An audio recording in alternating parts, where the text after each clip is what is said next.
Some women are obsessed with shoes. I like shoes, and I have a lot of shoes, but I'm obsessed with handbags.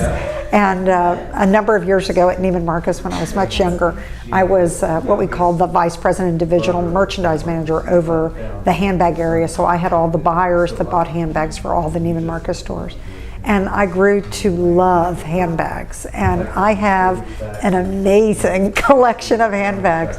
And sadly or fortunately, I only have a son and not a daughter, so nobody can really appreciate my great handbag collection except for me at this point. Do you dare to estimate the count? Oh no. Somebody asked me once, and I thought about counting, and I thought, well, my husband would kill me if he saw it in print. So. Do you have a favorite handbag designer? I don't. I actually, again, it's kind of, for the occasion, and I like to try out new things, and my favorite bag of the moment is something called VBH, and it's a European designer, very small, niche, extremely high quality, and it happens to be a very functional bag that also looks quite beautiful, but that could change in 6 months and I'll find something else that I have to have. Right.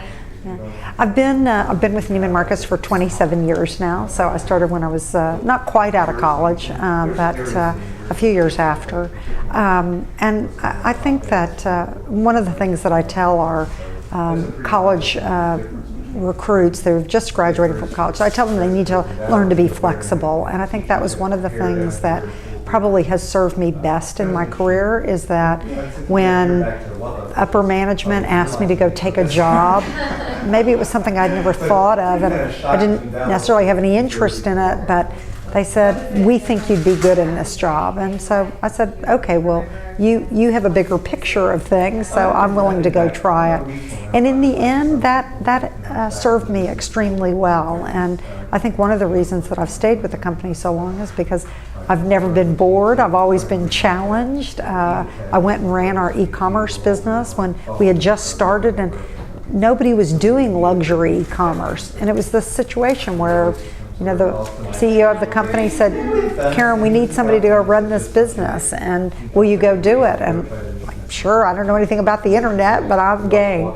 And so I think it's actually ended up being, I've had a very interesting career and a very, a career with a lot of variety, even though I've